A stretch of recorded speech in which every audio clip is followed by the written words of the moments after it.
Hey everybody, welcome to episode 2, season 2 of the Breaking the Blueprint podcast. Welcome back to the podcast. It's all about the things that we do to drive customers to come back to us time and time again through delivering great experiences and those memorable moments that drive loyalty, advocacy, and trust.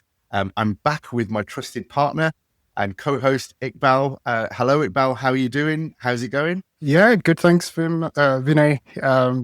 Pleasure to be here. Of course, again, it feels like it's been a while since we've did this because of the Christmas period and things like that. But which is a lovely segue into our guest who's patiently waiting for us to finish our preamble. Vimal Raj, thank you for joining us. Vimal and I met on LinkedIn a couple of years ago now, I think, and we started commenting on each other's posts, and we found that we shared some similar views, but we also challenged each other with the way that we looked at things. And we got to know each other quite well. And in fact, when I was in Dubai last year, we actually met up in person for a coffee. So it was nice to go from online friends to in-person friends, which was really nice. And he's got a fascinating background, worked in aviation, and has worked with some great brands and organizations. But I won't steal his thunder. I'll let him introduce himself. Vimal, welcome to the podcast, and thank you for joining us all the way from Dubai. Thank you very much, Vinay, and thanks, Iqbal. Really pleased to be on your podcast. It's really an honor. I'm from Singapore. I've grown up all over the world, actually. Over the last 25 years, I've lived across 8 countries. So I bring a very different perspective to things. I bring a multicultural sort of a different way of looking at things. Ever since I was a little kid, I've been the boy who looks at people, look at people. Yeah. So I don't know if you know what that means, but when something happens, everybody turns and looks. Of course, I'm normal, I look too, but then I very quickly look at the people looking at what's happening, because for me, that drives my understanding of how do we behave, what are we looking at, what are we thinking, what are we feeling, what are we saying? Why do people make the decisions that they do? And personally, that's the kind of person I am. In terms of work, I guess, you could call me a facilitator, a consultant. I have a portfolio career. It doesn't really matter what you call me, right? I don't think there is a single box that can sort of fit everything that I do. But I do a bit of consulting, I do a bit of training, I do a bit of educating in the university. My world is essentially all about, customer experience, leadership, operations, and so on. I work at the intersection of those 3 things because I believe that if you truly want to deliver an outcome, an experience that is memorable, that is delightful, that people truly care about, then it begins at the top, right, with leadership, and then it flows all the way down into how you're actually doing what you need to do. I suppose if for the traditional folks who need a sort of a definition as to what I do, I really help to deliver world-class operational performance without losing the humanity that typically comes along with what high-volume, high-transaction businesses engage in. So I help you build world-class operational loyalty, long-term value, not just for your customers, but also for your employees and for your business.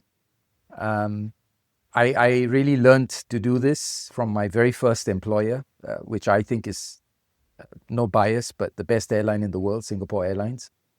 And I've stayed deeply embedded within the travel and aviation ecosystem ever since. And today, my clients work with me because I don't offer.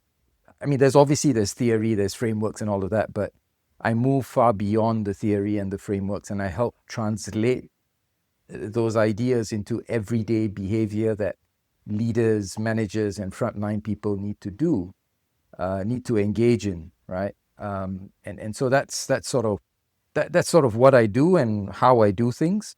I suppose if you want a soundbite, it's scaling efficiency without scaling indifference.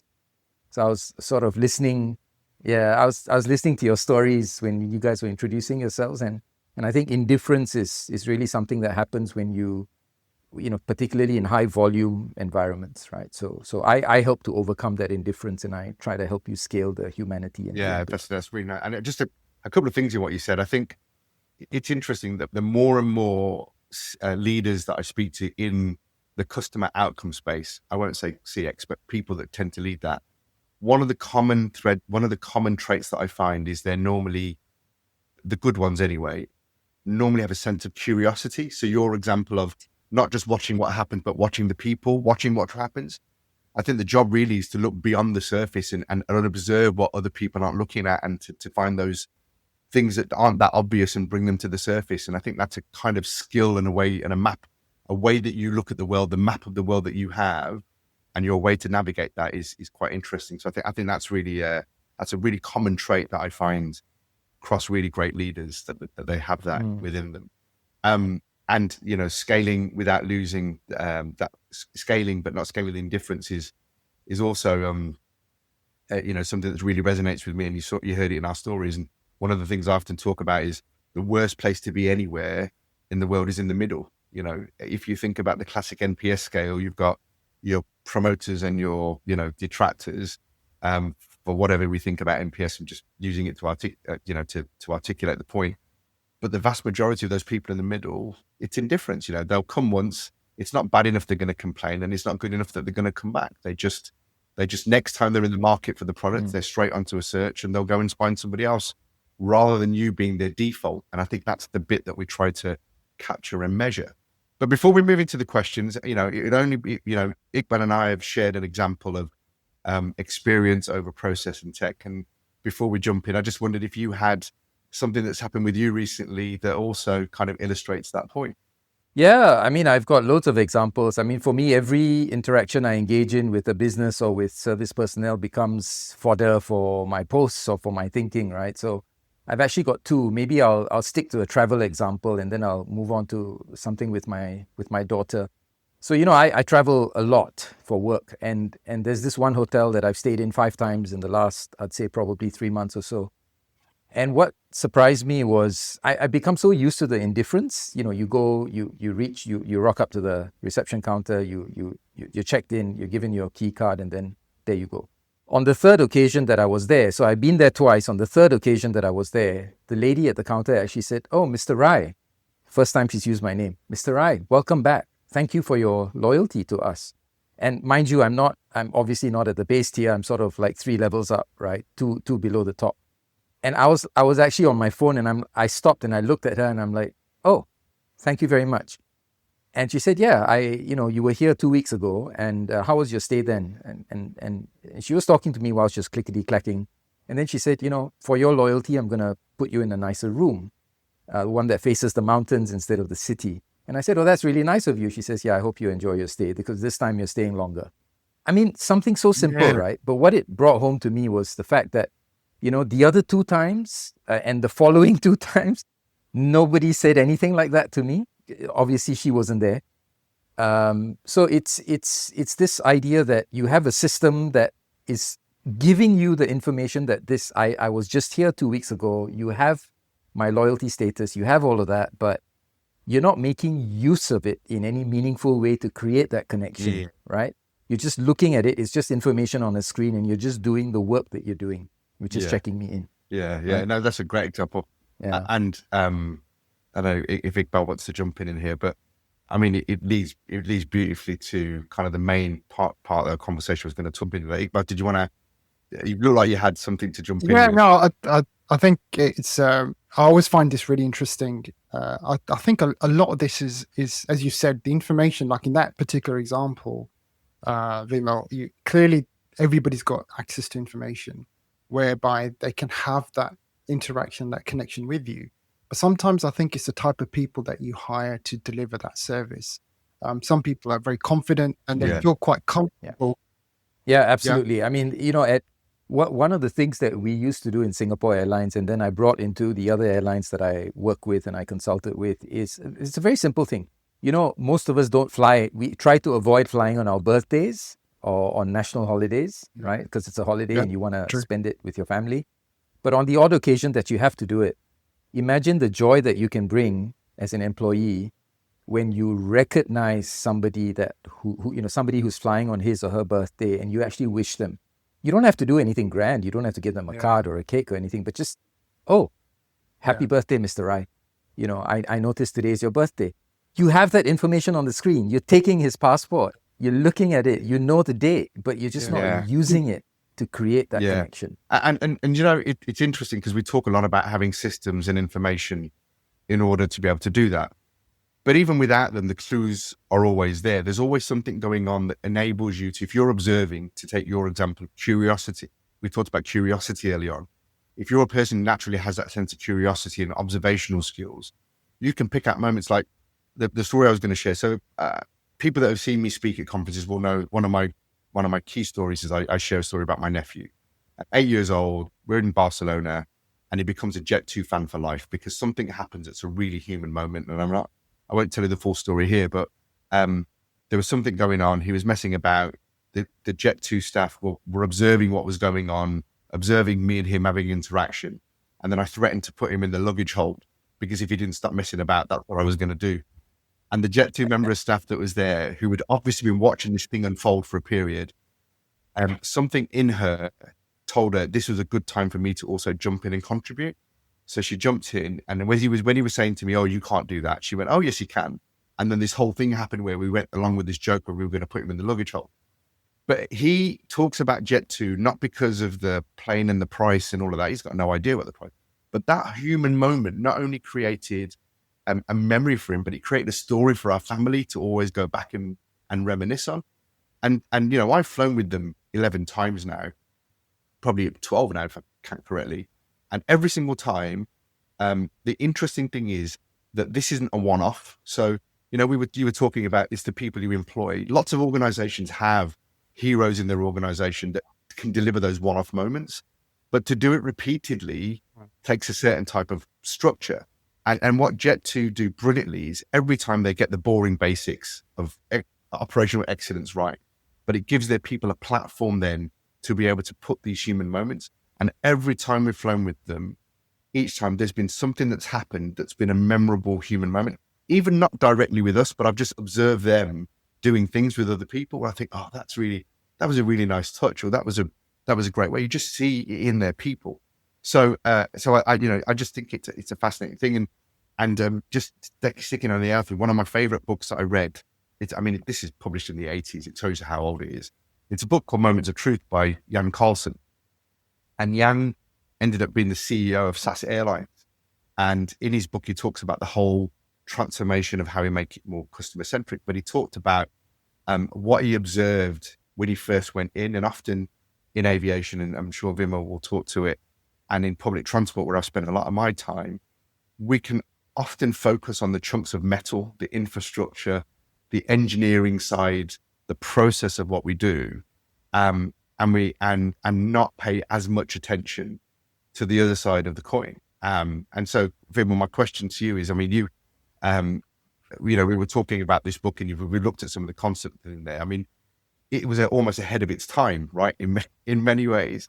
So when you hear about these kind of stories we've described about warmth in organizations, whether it's Lego, whether it's Jet2, whether it's the hotel that you stayed at, what's usually happening inside that organization that enables that to come through for people? Yeah, that's a great question, Vinay, because I think there's a lot of sound bites that we hear. There's a lot of PR. There's a lot of statements that leaders make. But at the end of the day, it's the culture that matters. It's the culture that drives your thinking and then drives your behavior. And right off the bat, I would say the first couple of things, probably the very first thing that enables any employee to do, to do something as special as what the Jet2 employee did with you, or what happened in SAS with Jan Carlson's leadership, is psychological safety. Your staff need to know that they're not going to be penalized for making a mistake, or that they're not going to be, held back for trying to do something extra, or that they're just allowed to think, that they're allowed to be creative, they're allowed to express themselves, right? So psychological safety is a huge component of any great service environment.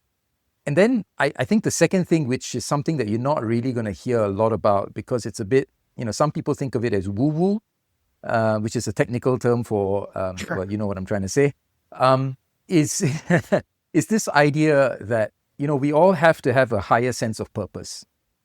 And it's very difficult for me to explain it, but, when you believe that you're working towards something that is bigger than yourself, bigger than the organization, bigger than who you are, and that implies to you that you're working for something that is much bigger, more beautiful, more important than your role on earth. I think when you have that higher sense of purpose, that really kind of drives you. It really stretches you. It's a secret that I employ in my workshops, actually, that, so the one line that I put in my workshops is, what I'm going to talk to you about in the next couple of days is not work. It's there's going to be lots of theory and frameworks and ideas and examples and so on. But really, all of these things are going to help you in life as parents, as husbands, as friends, as co-workers. And that just gets everybody to sit up, because all of a sudden, it's not about work. It's not about operations. It's not about my brand. It's not about my company. It's about life, right? And I'm going to become much, much more valuable in my life to the people that I love. And suddenly that higher sense of purpose just enables you to just think differently, to be creative and so on. So I think these two things are really at the core. I mean, there's lots of other things like, being part of a team and being appreciated and being recognized. I mean, all of those things you read about in all leadership books. But I think that the two biggest things, psychological safety and a higher sense of purpose. I think it's really interesting. There's a model that I use called the 6 human needs. There are 6 universal human needs that we all have. There are 4 that are core, and then there are 2 that are more kind of, I would say, more needs of the spirit's purpose, if you like to use an example. So I think you've got certainty, variety, significance, and love and connection. And I think that's the role of the organization. They give you certainty about knowing what you're doing. You've got repeatable stuff that happens. You feel safe, but you've also got opportunity and variety in the work that you do. Significance comes from being recognized and being made to feel like you matter and that you're valued. And then love and connection comes from your colleagues and the support network that you have. And if you've got those 4 things, you're in a pretty good place. And then when you have that baseline, you're able to then think about, what's my contribution? What's my opportunity to growth? Those are the needs that then come into the mix. And I think that's university as human beings, we all have that. I mean, I've been lucky enough to have worked in a culture, when I worked in my early banking days, when I worked with a brand that launched here in the UK, that absolutely had that in Oodles. And I think when you're exposed to that and you've been in that kind of culture, it wires you a certain way that you can see that. And you often then, it's similar to the work that you do, Vimal, when I go into organizations, when you see the opposite, where people don't have that and how that's holding them back, it's quite I guess a challenge to kind of grow them back out of it and inspire them to do that. So I think. Well, I tell you what it is. When you see that, you realize it's not the people in the room with you. No. It's not that. It's the systems around them. It's the leadership that's guiding them. It's all of those things, right? And then sometimes funny enough, you stand there and you say, well, these are not the folks I need to be talking to. I need to be talking to all the folks that are not attending this, because they're the ones that have put the systems and the culture in place for these guys. I think one of the key things, what I find, like you said, is it's because people do genuinely, it is just work for them at the end of the day. And a lot of them will blame red tape or, all the restrictions and the limitations that apply to all of this. And sometimes people can hide behind that too. And I think it's easy to, right? It's like, well, it is an effort to actually do the things that, we talk about when it comes to building those human connections. And sometimes I feel like people can quite easily just hide behind process as well. And it can be used as an excuse. So I love that concept, Vimal, around having a higher purpose and actually tapping into how people can be more human-like with others when they interact with them. And that could be, as you say, helping you build better relationships with your family members, your friends, but actually just the customers that you're interacting with. And having that kind of consistency, I think, makes a massive difference. And I think one of the things that we obviously will be kind of leaning into is, particularly in aviation, and it's something, Vimal, you've spoken quite a lot about, is that building out a tin man organization. Now, it's interesting, you're talking about all of these human interactions, but how do you build that in a tin man organization? I find that quite interesting and intriguing. I know we're going to move on to other concepts like octopus as well. And I've got some thoughts around how you could potentially combine the two. But yeah, would love to get your kind of view on what that is in plain English. Yeah, sure. So, we moved pretty fast from what Jan Carlson was talking about and what he did with SAS, but essentially, the Tin Man organization in plain English is what Carlson, about 40 years ago now, right? If you think about it, because he wrote the book in 87 or 85, it's what he warned us against, right? So a Tin Man organization is at its core an efficient, well-run organization that is consistent, it's compliant, it has SOPs, it has well-trained people, it's very organized, right? And where it follows processes, it follows rules, it follows systems, there's a hierarchy. And a lot of this is actually very useful, right? Particularly, I mean, if you look at hotels, you look at highly regulated businesses in government, for example, in traffic, trains, aviation, safety and security are non-negotiables. Risk is actually asymmetric in the sense that if something were to go wrong, hundreds, thousands, tens of thousands of people are impacted. So it's very, very important to adhere to the guidelines and to the deadlines and to the rules and the limits, right? There's regulations. There's a very clear need for compliance, not creativity. So that's essentially what a Tin Man organization is. It's not bad per se. It's very good, particularly for relevant situations. And I would say that these are the things that make an organization function very, very efficiently, often very effectively, quite predictably, which is all the great things that that the left side of the brain wants, right? Sorry, go. Right, no, I was thinking as you were saying that this might be a strange analogy, but they're almost like if you've ever been friend zoned by a girl, it's almost like the friend zone type organization. You're reliable, you're dependable, you're a nice guy, you're a nice person who sticks to the rules, who does things the way they're supposed to do it, and you're that person that gets the phone call when they need a bit of help because you are reliable. But stereotypically, there's the bad boy or the person who has that little bit of character or something a bit different that seems to get the attraction. But you're just there in the background as Mr. Dependable. I'm probably revealing too much about my youth. Your history, your relationship history. I did not think. I never thought this was where this conversation was going to go. But you're right. I think it's brilliant that you brought that up because I think it speaks to something that is inherent in all of us, that we seek the special, we seek the delight, we seek that little element of character or differentiation in a business, right? I mean, whether it's in a person or in a character or something. And I think Tin Man organizations are, as you said, the dependable, sure organization that works, right? Unfortunately, we are in a world today where almost nothing, and I mean particularly today in 2026, right? There is almost nothing that is, I've heard this phrase being used. It's called post-truth.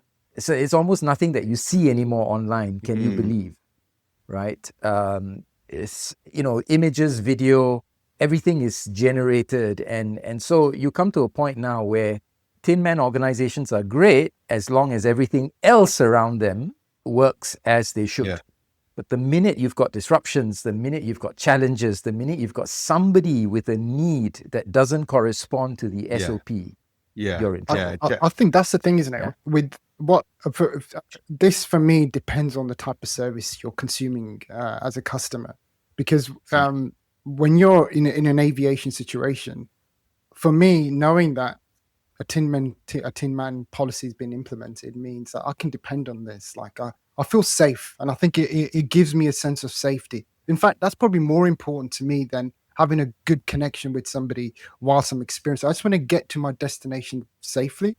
And when I see staff doing certain things, which means it comes sometimes at a compromise to the connection I've got with them, I feel I'm Yeah. good with that, because I know that at least they're doing their job to keep me as a customer safe. So I think there's a fine balance there, isn't there? You've got to prioritize the right things. Yeah. Yeah, and you know, it's a really great, Yeah. it's a really great point, Iqbal, because we're not saying it's an or. You're Yeah. not a Tin Man or something else. You're and if you go back to the Jet 2 example, Jet 2 have got Tin Man through them all the way through from start to finish. Yeah. They've got operational excellence all the way through. They do safety. All of those things are there, but it's what that then enables them to do beyond that, because it creates that platform. What I think we were describing with the hotel example and you know, other examples that we might have talked about is that every organization has people that will act on their own intuition and interest to do something in the moment as a one-off, but it's not repeatable. And where the gap happens is where that happens sometimes, but nobody else in the organization is doing it. And actually you haven't even got the basics right. So you don't have permission. So it's all very well, you know, bringing you on board, smiling, giving you free champagne when you're on the plane. But if they can't get you there safely, it's a non-negotiable, right? There's an element of timing, right? You know how in e-commerce and in retail, we love to say, and in marketing, frankly, we love to say, you know, the right message to the right customer at the right time, and so on and so forth. I think Tin Man, you know, when you're at check-in, you're not expecting the flight to be delayed. You're not expecting problems to happen. You're not expecting for the aircraft to have technical issues. You're not expecting, God forbid, to crash. You're not expecting any of the negatives. You're just getting through a transaction. When you're in that particular situation, you know, you could be Tin Man, and that's fine. That's expected. But it's nothing great. It's nothing special. It's not going to help you as a brand, as an airline, or as an airport stand out in any way. You're just doing what you need to do, right? Now, that's conversely exactly the type of situation where you are, you know, you're open to delight, you're open to surprise, you're open to joy, right? And that's the thing that so many of these Tin Man organizations miss. So at that particular point, every other airline checking in the rows behind you, the rows in front of you, every other airline is efficient. Every other airline has the same KPIs that you have. You got to check in everybody by within 2 minutes. The difference is what is the difference that what is the difference that you are doing with your airline at that time when nobody's actually thinking of the negative? So it's normal, business as usual. That's the time when you can hit someone with delight. Yeah, and that expectation thing's interesting. And we were chatting earlier on when we were prepping for the podcast, and one of the things we were talking about was how speed and ease used to be a delight moment. Like in the early days of digital transformation, when you got things, you know, when you could go through a shopping basket in 2 clicks instead of 7, when you were able to get delivery within 24 hours, those kind of things wowed you. They became points of difference. Now they're so replicatable by everybody. You know, everybody has an app. Most people have got digital platforms. Most people can get you delivery pretty quick. Those points of difference and efficiency have now kind of become, I guess, less of a difference point for your products and service, and that's where those human connection things further add this whole moments of truth, or those special moments, or those interactions that drive the loyalty and that future behavior. Because you know, speed is now a commodity. It's, you know, everybody expects it to be done fast. Yeah, and I think, you know, that's a fantastic point, Vinay, because I don't believe, and I know there are a number of other behavioral scientists who say the same thing. Speed and efficiency is a temporary differentiator and a moat at best, right? Because the only thing that constrains your competitors or any other company from replicating speed and efficiency and effectiveness is really money, often. And once everybody has it, it's no longer a differentiator. It's no longer something that you can use to stand out, right? I like to say that in aviation, we tend to treat every passenger and every customer, and hotels are the same, and lots of high volume organizations. And to your example at the clinic, you know, anything that is high volume, we tend to treat everybody the same. So we assume everybody wants speed, wants efficiency, wants the 20% that are different. What is important is for that person or the application, as it may be, digital or human, to recognize the situation and the context that you're coming into the service scape with. If you're coming in requiring extra attention, extra care, a different process, that needs to be recognized and handled. The problem is we don't do that. We just assume everyone's the same, and you want speed and you want efficiency and you want to get through the process. That's really interesting. I think what I've been seeing in the last few years from a technology standpoint, a lot of organizations have been trying to leverage AI to differentiate, and they've been trying to do that. But I think now it's become a bit of a level playing field. Like you said, everybody will always catch up at some point when your focus is going to be technology. I think where we're seeing kind of AI being utilized to combine both things that you've just mentioned there, Vimal, is from an AI perspective, is being able to surface the right knowledge at the right time with context, and be able to then offer a bit of empathy or really kind of, deliver that delightful experience, because actually you've got information at the right time that's been surfaced thanks to AI predominantly. But ultimately it comes down to people, doesn't it? You can have the technology doing all the great work in the background, but it's making sure your people then use that information to deliver that experience. I think there's not enough, so there's one aspect of it, which is AI. I completely get that. It's important. AI, for example, will tell you that, Vinay is calling up the hotline for the third time in the second, in 2 days. Obviously something's up, right? But there's a very important human element, because And I just read this the other day. It says that you should use technology and AI to do the work that humans resent.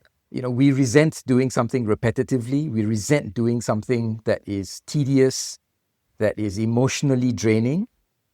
AI and technology should be used to do that. Humans should be doing something that that becomes memorable, that makes you as the employee feel like you're really adding value to someone, right? And if you use that thinking, then what it tells you is that we should be listening, we should be watching, we should be understanding. One of the things I teach in my workshops is actually problem solving and decision making. And one of the decision making models that we use, without getting technical, is that all of us, right, particularly those of us with more than 20 years of experience, we tend to default to the systems that we are used to the experience that we have, to the previous examples that we've handled. And so whenever someone is talking to you, there's a couple of things that happen in our brain straight away. We're not processing. We listen to the 20% and then we make the decisions after that, right? So you immediately want to classify any information that's being given to you about a challenge, a problem, a situation, and you want to put that into a bucket that you can quickly recognize. And once you slot it into a bucket, in other words, you're making an assumption, right? You slot it into a bucket. Oh, I recognize that. And the last time that happened, I did this. This was the rule that applied. And so I'm just going to apply it to you, which is what happens 99% of the time, right? Because you're under pressure to finish that transaction. You're under pressure to just be efficient. And so you listen to 20%, you assume, you go back to the decision that you made the last time, and then you blurt that out to the passenger or to the guest, and the guest just says, "But that's not what I'm telling you. That's not what I'm trying to explain." Right? Like so true. And just so, like, the culture part and the wraparound that we talked about is really important in that. We said just before, it comes down to the people and the people you employ and that kind of thing. And the wraparound, and we talked about Tin Man up until this point, and that develops a certain kind of culture. The other kind of organization that you described, Vimal, was octopus organizations, which was a different persona. So what's different in an octopus type organization? What is it? What's different? And what does that allow people to do that you can't do in a Tin Man organization? Yeah. So first of all, these are not my terms. Yeah. This was from a Harvard Business Review article. They've done a survey and so on, and they came up with the terms Tin Man and octopus. My contribution to this is a third missing element, which we'll come to later, I guess. But so Tin Man organizations are organized. There's no judgment. It's following compliance rules and so on. Octopus is obviously different, right? So with octopus organizations, now, if you can imagine what an octopus is, it's a brain essentially with legs, right? 8 legs that are connected to the core, and they're going around feeling and adapting to the situation, sometimes even changing the color, and just sort of feeling their way around and understanding what to do. And that's exactly what an octopus organization is. It believes that the world is fundamentally fluid. Expectations are changing, situations are different. You need to localize, you need to adapt, you need to learn, you need to apply judgment, you need to be creative, these sorts of things, right? So So that's in very simple English, that's an octopus organization, one that doesn't command and control centrally from the core everything.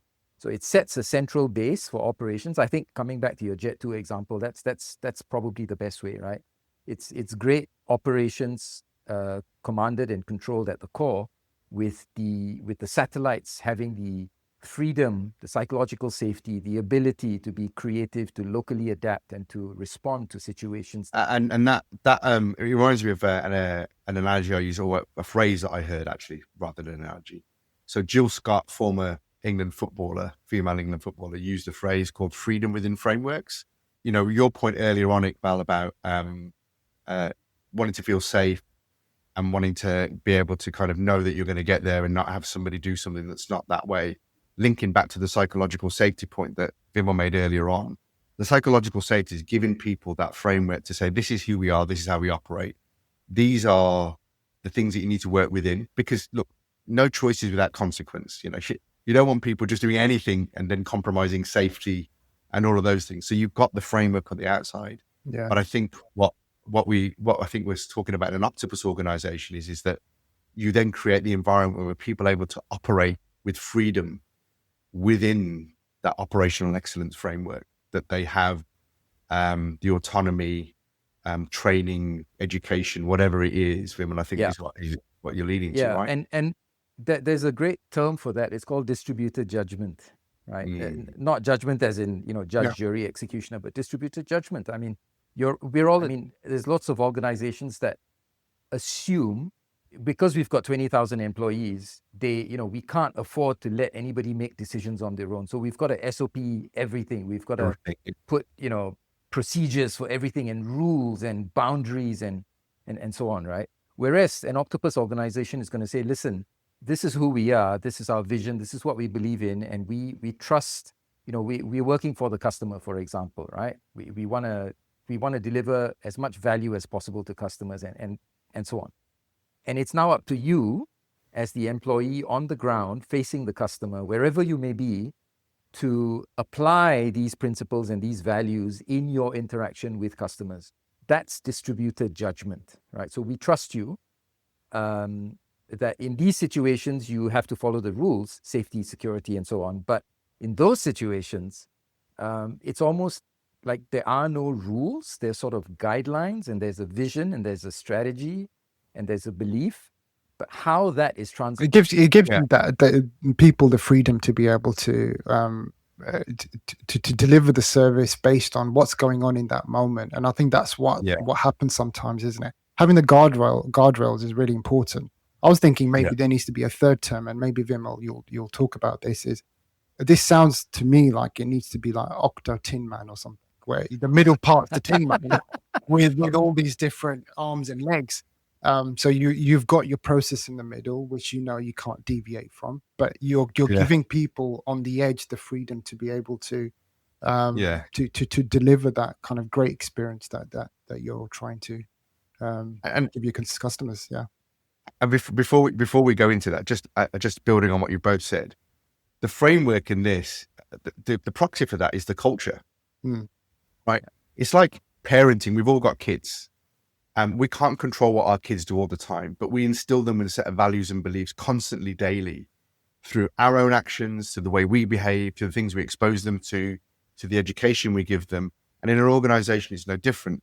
The framework isn't the written down SOP or the written down structure. The framework is really the environment you've provided, and what you show people what good looks like is how you set standards through behavior, how you facilitate learning and coaching and development of individuals within your organization, and how you show up as a leader constantly is what creates that framework. So I think that's I often see people with posters in their office of culture eats strategy for breakfast. And I chuckle inside sometimes because I'm like, I don't think you quite know what that means. A lot of the time it's misunderstood what that phrase actually means. And culture is something you've got to be working at all of the time, consistently, constantly, to create that psychological safety moment that somebody can step forward and go, oh, I can see customers doing this. I know I've had training, I've observed this, I feel safe doing this. Let me interject in this conversation and become part of their story, knowing that it's part of who you are in your DNA and it's going to leave that kind of imprint. Yeah. So, it's funny, but just going back to Jan Carlson, one of the things that he said, which one of my favorite lines from his book is, we've chosen to be 1% better at 100 things than 100% better at one thing. And that speaks on so many levels to me, because a lot of organizations talk about focus. A lot of strategy talks about focus, where to play, how to win. What strategy doesn't tell you is how we're going to do that and how we're going to operationalize that, right? Strategy documents are very bad at that. They sort of centrally command and control the how. But the truth is that you've got to be able to move adaptively, pretty much like an octopus, but much more, right? You've got to be adaptive about how do you allow people to interpret within the guardrails, right? One of my favorite stories, which I recount in most of my workshops, is back in the day when I was in SQ. At some point, I remember our SVP told us, he gathered all of us together and he told us, he said, look, under this new transforming the customer service initiative that we have, from tomorrow onwards, you don't have any limits on service recovery. And prior to that, we had limits, like we could only spend $50 and then the GM could spend so much and VP could spend that much and so on, right? But all the limits, the physical dollar limits were removed. And I tell you, our initial reaction was like, but it's suddenly the rules are taken away and you're left sort of like grasping and wondering, what can't I do? And I tell you what happened the next year. Our service recovery budget actually went down. It didn't go up. Right? Because as a very famous person, Spider-Man's Uncle Ben said, with great power comes great responsibility. And that's what we did. We started becoming creative, and anything that we did, we justified it from a customer value perspective, right? And as a result, we were very creative. We cared about the company more than we did previously because we had all this power vested in us. Customers were happier. The company spent less money on service recovery. Service was better. Operations was better. All-round improvement by removing the rules, right? I thought that's brilliant. It's a great example because you're putting trust in your people, essentially, aren't you? You're showing that with action, and actually knowing that trust has been given to you is giving you that sense of responsibility. But you just don't. I'm surprised that it doesn't happen more often because you do see it the other way, where a lot of organizations are trying to control their people in lots of different ways. We're seeing it at the moment with hybrid working, for example. It's slightly different, but in terms of, outside of the aviation industry, where, post COVID, we're seeing a lot of companies, certainly companies that I'm interacting with, they're trying to get their people to come back in the office and that indicates a lack of trust. It's like, okay, well, we don't trust that you're going to be doing the work away from the office. So I've seen some really good examples. But what you said there is, we don't see it that often, in all honesty. Yeah. I think it speaks to that, the human need of certainty. Certainty equals safety.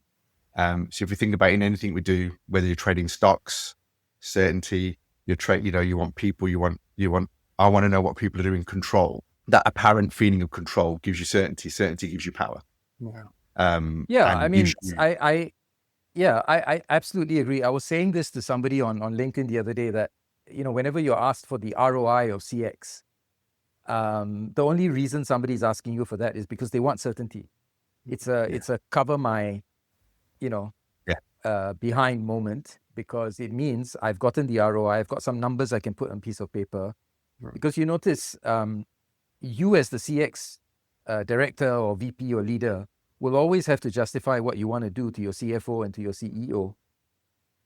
It's never the other way around, right? No. They never have to tell you why they're asking you to do something. You just got to do it, right? Yeah. So you've got to always provide some certainty because they can then report that and then they can hold you accountable. But, it's never the other way around. No. So you gave us a little teaser earlier on about the third missing piece, or Iqbal set you up beautifully for the third missing piece. And I'm just conscious of the time, and this is a great conversation. The missing piece, Vimal, you've talked about Tin Man, you've talked about octopus, but there is a missing piece of the jigsaw. What is it, and how would you Yeah. describe it? Yeah, so the way I look at it, Vinay and Iqbal, is if you look at Tin Man and Octopus, they are organizational, operational sort of concepts, right? So this is how, in terms of organizational behavior, are you a Tin Man? Are you an octopus? But I think what we're forgetting is the people. People always make up the organization. And so what I think is we need to move away from only organizational development concepts into people mindset concepts. I call it, so my terminology for it is stewardship. Stewards, right? It's an old English term. Stewards would be, somebody that you hire to look after your property, your life, your family, and the people around you, right? So I bring this idea of stewardship together with Tin Man and Octopus, because I think that's the missing piece, where if we, as individuals, as leaders, as middle managers, as frontline employees, if we take on this idea of being a steward, I think that's going to help you in so many ways to do the work that you do with the people that you're interacting with. So if you're a leader and if you're a steward, you're not only stewarding the business and the assets and so on, but you're also a steward for the people working for you, with you. If you're a middle manager, you have stewardship both ways, up and down. If you're a frontline, you've got to be a steward for the people who need you, for the people who are coming to you for the transaction, for your customers, right? For your colleagues, for service providers, third parties who are interacting with you. So I think stewardship is a really, really powerful term. I think of it as a mindset. If you bring that mindset of being a steward, it's going to guide you in so many different ways. Yeah, powerful. Yeah, I do love that concept around stewardship. I think for me, my very first job, I had at Lord's Cricket Ground as a steward. And when I went into that job, actually, interestingly, I thought it would just be, showing people where to sit, that kind of thing. But actually, they spent a lot of time training me on what being a steward means, and the responsibility I have to ensure that every customer coming in through the door, making sure that we help deliver the best possible experience. And they kind of built that ethos into this whole concept around stewardship, right? It's more than just being a frontline person, but actually the impact that you have on people coming in. You're the first person they potentially see, and the impact that has. And it's always resonated with me throughout my career, actually. And you're right, stewardship comes at every level. Not something I really thought about in that way, but it's I love that. Yeah, I mean, it comes back to the point we made earlier around culture and the role of culture in all of this. And, I've long been a believer that the external experience that somebody has of an organization is a reflection of what's happening on the inside. We talked about it earlier. At an individual level, it's like going to the gym and working on the aesthetic looks that you have on the outside, but not eating well. And then your insides aren't great. You've got to have both. You've got to work on the inside, and often most of the meaningful change or the meaningful improvement comes from working on the inside that then reflects on the outside. And so I think that's the role that culture plays, providing that environment where people can act as in terms of stewardship built on operational excellence, which is the Tin Man Foundation. Those elements kind of layer to give you that exceptional organization. And look, it's a tough thing to do, right? The pressures are there, quarterly forecasts, meeting shareholder, if you're in a really commercial organization, shareholder value on the outside. If you're a government organization, the pressure from citizens for, what services you want, trying to make them happy, working within the confines of whichever political party you might be in power at that particular time. If you're, a not-for-profit, you're battling against other forces. So whichever you are, it's a challenging thing to be. But I think what we've heard today is that, absolutely build that operational excellence, but you need to create that environment where people then can step up and have those moments where they can act as the human, as a steward, with that stewardship mindset to be able to deliver those moments that really matter. Yeah. I think, if it was easy, Vinay, many more organizations would be doing it. So it's not easy. No. And particularly for aviation. I mean, hotels are a little bit easier, I think. Maybe even rail might be. It's fairly similar to aviation, I think. But we rely so much on third parties. It's not our airport. You work with government agencies. You work with third parties that supply fuel and provide services and so on and so forth.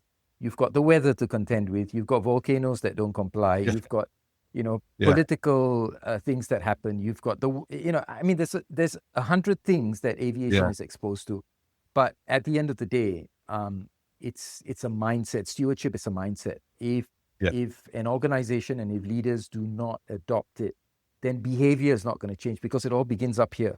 So if you begin with the mindset, then you have your tin man operations, like you said, as the fundamentals. You've got the octopus sort of practices that say, okay, this is where we're going to have to comply and not use judgment. And over here is where, you've got the freedom, you've got the creativity to go and adapt. And then ultimately, what should be your driving mindset? It should be the idea of stewardship, right? That we will use technology to do the repeatable. We'll use technology to do the work that is frankly boring and resentful to all of us. But it's freeing you, the human, to now look, hear, taste and touch and smell and connect with people on a human level. Yeah, beautifully put. I mean, I was going to ask you what the takeaway is, but I think you've summed it up wonderfully. That's a great way for us to end the conversation. Vimal, it's been a pleasure having you on. If people want to find out more about you, where can they find you other than LinkedIn, website? What's your website address? Well, so we have an organization. I run a business called Commercial Excellence Partners. So you can go to commercialexcellencepartners.co. I'm on LinkedIn. I'm in Dubai. I have this thing where I try to meet 3 new people a week. I think you remember me saying that to you, Vinay. And I still follow that. I follow that advice for myself. So if you're ever in Dubai, anybody listening to this, just get in touch with me. I'll be very happy to meet you for a coffee. And you never know. That's how friendships develop. Yeah, wonderful. Well, listen, thanks again. We'll put all your details and links in the description. If you've enjoyed this podcast and if you've enjoyed the messages in here, do let us know. It's always great to hear from people with questions, ideas, challenges. We're really open to that. If you've got any ideas about future guests or topics you'd like us to cover, let us know. And more importantly, if you've loved this, please subscribe to the show, whether you're on YouTube, Spotify, or Apple Music, or whichever platform you're on, letting us know that you're following us and making sure that you get the very latest episode when it comes out. So until the next time, for myself, Iqbal and Vimal, goodbye, and we'll see you next time. Thanks. See ya.